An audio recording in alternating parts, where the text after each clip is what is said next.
I'm Tim Hiller, and welcome to Next Level Leadership Conversations. We're having conversations with former professional and Division I athletes who have achieved great things like winning a Heisman Trophy, being a national champion, being an All-American, or being a Warfel Trophy winner, which is an award focused on community service, academic, and athletic achievement. The goal of these videos is simple. We want to make you better on the field, but more importantly, we want to help you grow as a leader and in your character, in your community, and schools. And as we do this, our conversation today is going to be with former Western Michigan quarterback John Wassink. John is a Grand Rapids native here right in West Michigan and was a successful three-year starter for the Broncos at WMU. During his time at Western, he had a 3.95 grade point average. He was an all-conference performer and a part of several bowl teams. But he also had a fair amount of hardships that we're going to talk about today as we highlight the leadership quality of being driven, deciding to overcome the obstacles I face, and John's story is perfect for that. Beyond the game, John is involved in a variety of community service events like Bronco Buddies Mentoring, Fellowship of Christian Athletes, and he again was the winner of the Warfel Trophy this past year in 2020, which rewards the one player in college football who best exemplifies community service coupled with academic and athletic achievement. John is the epitome of a leader beyond the game, and I'm excited to share his story with you. Hey, John, thanks for taking the time to be with us and have a next level leadership conversation. We're talking about the word driven, but before we get into that, I'd love to just tell everybody a little bit about yourself and about your story and kind of how you ended up being the quarterback at Western Michigan University so successfully these last few years. Yeah, Tim, thanks for having me. So just a little bit about me. I grew up in Grand Rapids, Michigan. I had three siblings, two awesome parents. I mean, I grew up same school system all through elementary, middle, high school. Growing up, I was just always a huge sports fan. I played every sport you can imagine. Even when I was young, I just loved having a ball in my hand. So I just love sports. I played football, basketball, and baseball all the way up until high school. And then I played football and just basketball in high school, just those two in high school. But a little about my high school journey. I played varsity football and varsity basketball my sophomore year in high school. And my sophomore year football season in the state semifinals, I broke my collarbone. So that was kind of a big part of my story in high school, overcoming that and, kind of put me back a little bit in terms of recruiting, especially because recruiting had just been so accelerated into like freshman, sophomore year in high school at that point. But just overcoming that and, just kind of the disappointment of not being able to play in the state finals because we actually won that semifinals game that year. But thankfully we made it back to the state finals my junior and senior year. And then, I was recruited for football. That was my better sport between football and basketball. Absolutely loved basketball too, but got recruited heavily my junior year and decided to go to Western Michigan and play football there. At the time, Coach Fleck and his staff were the coaches there. My first 2 years at Western, I didn't play at all. I didn't take one snap my first 2 years at Western. So that was definitely a different experience too, coming from high school, starting sophomore year, all that sort of thing. And not taking a snap for 2 years was definitely tough. And then my first year starting, my redshirt sophomore year, I broke my collarbone again. I think it was the 8th game of the season. So I overcame that. And then the next year started again, redshirt junior year. And then I think it was game 9. I had a Liz Frank injury in my right foot. So overcame that one again. And then thankfully I was healthy my senior year. Didn't get injured at all. But, so I just had a lot of different things to go through, and there was a coaching change in there too, my first year starting. So that's a little bit about me and my story in football, and I mean a lot geared towards sports, but yeah. Absolutely. So we have young athletes from all over, not just West Michigan, but really all over the area that are listening to you right now and watching this video. And I heard your story. I mean, over the matter of, 4 or 5 years of college football and then 2 or 3 years of high school football, here's what I heard. I heard a broken collarbone. I heard sitting out the state championship game. I mean, I couldn't even imagine, always aspiring to be in a state championship, and here you are in one and you don't get to participate. Mhm. Come to Western, which is a big deal, playing for Coach Fleck. You're rowing the boat. You're part of something really cool. But you don't play for 2 years. And then when you do finally play, you break a collarbone, you have a coaching change, you hurt your foot. I mean, that's 6 or 7 things in a matter of not even that many years. And I think with adversity in sports, first of all, I think it separates people, and a lot of the athletes listening, want to be someone, want to be successful, just like you. It separates people, but also it's not a matter of if, but when. At some point, you're going to go through something hard. I mean, look at all the things you went through. And so talk about that a little bit. Adversity is going to come. How can we prepare for it when it's unexpected? Yeah, I think you're totally right, Tim. I mean, like you said, it's fairly easy to be driven when everything's kind of going your way, and things are kind of lining up. But it really, adversity and obstacles really reveals who somebody is, and that really sets people apart. I think being driven and overcoming adversity and obstacles, I think one of the biggest things is your perspective has to be right. Your attitude and your perspective has to be in the right mindset. Um, a lot of times we view as adversity and obstacles as a negative thing, but really those a lot of times end up being positive things, and a lot of good can come from those things. Just looking back, my first injury in high school that I talked about a little bit, breaking my collarbone in the semifinals game, at the time it was just crushing. But it humbled me. It made me a better person. It really made me be thankful for what I have. And it also, drove me the next 2 years to help the team get back to the state title. And my junior year, we lost in the state title game. And then my senior year, we won. But, a lot of good came from that injury. It really, at the time, I had a lot of pride. I was, starting varsity basketball and football as a sophomore. And so, I kind of had some of that ego built up a little bit, and breaking the collarbone kind of humbled me a little bit and made me work probably a little bit harder, and the next 2 years come back. And then I really just starts with perspective and realizing that good things come out of bad things, and suffering and adversity, those breed strength. Just thinking about the high school again, going through it in high school really prepared me for getting injured twice in college.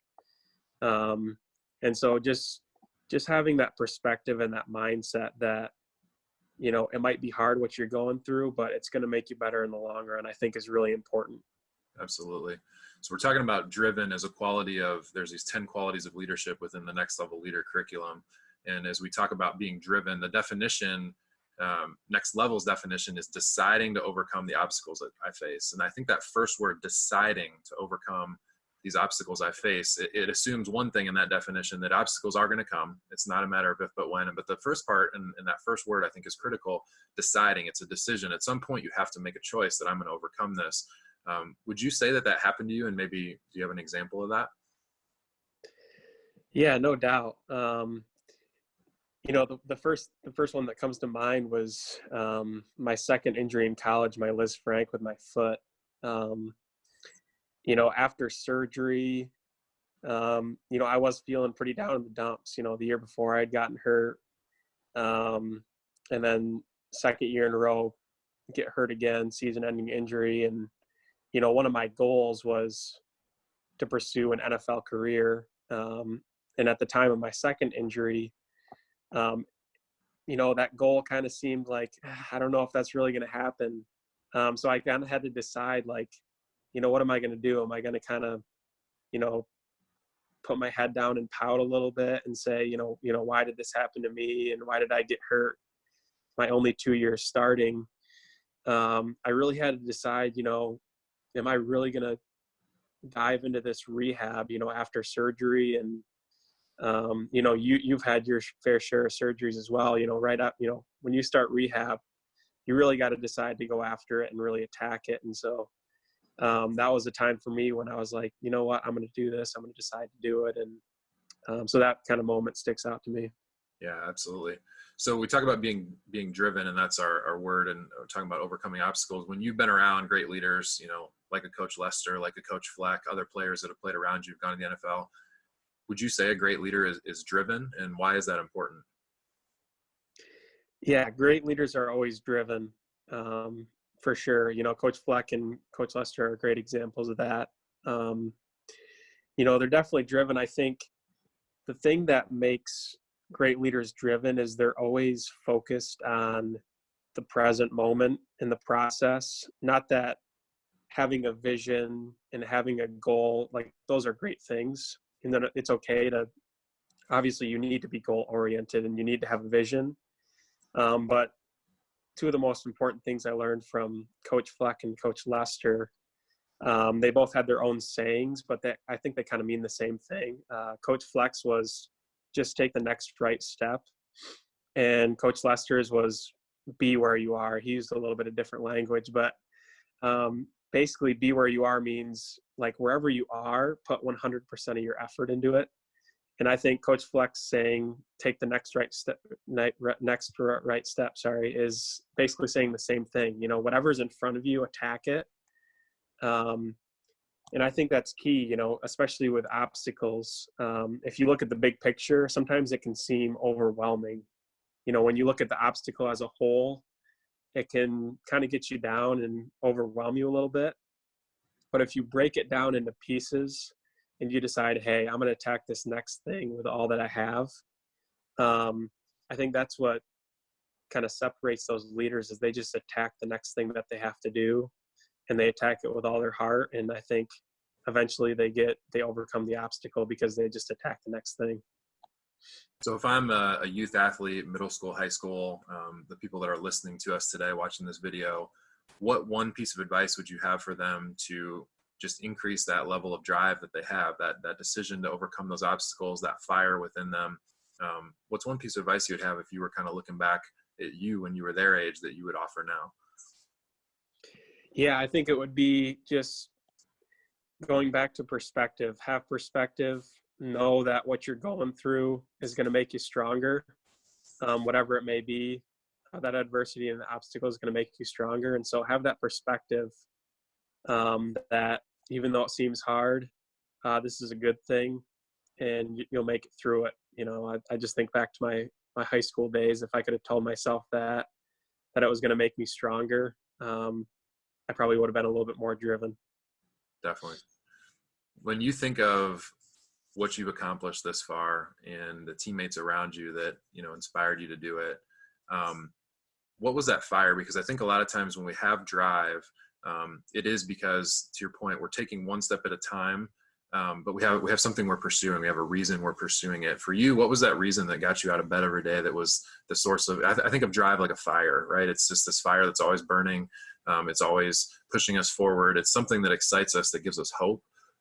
For you, what was that why? What was that fire that gave you that drive to overcome multiple collarbone injuries, missing a state title game, sitting out, redshirting, and not being the starting quarterback your first couple of years? What was that thing that kept you going in those moments as maybe your drive waned a little bit? Yeah. I think for me, I simply wanted to make the most out of what I've been given. And I really believe that my gifts were from God. And so I really wanted to make the most of those gifts. That's really my why. And so, I knew that he had gifted me athletically. And so I wanted to make the most of those gifts. So when I had an obstacle, I had an injury, I still felt the Lord calling me to play. And I felt like he had given me that platform. at Western Michigan to, use my athletic platform to, influence others for the better. And so that's what really kept me going is, I know I'm injured. I know I'm knocked down right now, but I think God has more in store for me. I'm still gifted, and I can still make more out of these gifts. And so that's really what drove me.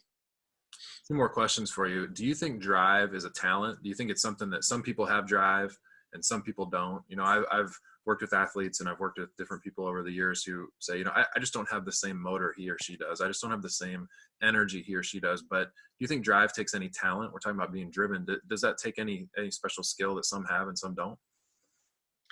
I don't think so. I don't think drive is a talent. I think it's, everybody can have the same amount of drive.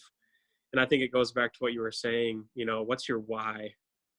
And, just looking at your, whatever you want to call it, I was looking at those 10 areas that you're going to touch throughout this series. And there was one about values, and that kind of gets at that values and that why. And, that's a key part of it. As you were talking about, if your why is strong and your values are strong and you have a reason for doing something, your drive is going to be just as high as the next person's. Absolutely. So what's a couple words of encouragement you'd have for everybody watching and listening today? I would just say, especially, going through the times we're going through right now, just with everything, there's a lot of struggle, there's a lot of pain, there's a lot of adversity going on.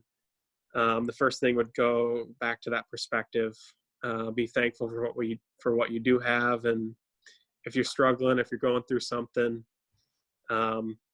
it's probably going to make you better, and some good is going to come out of it. So stick in there. And the other thing would be just take the next right step, and be where you are, be 100% present in the moment you're in, and make the most of it. Awesome. John, you're a great role model, man. We appreciate your time. Thanks for sharing some wisdom with everybody, and we appreciate you being here. Yeah, thanks, Tim. Thanks for having me.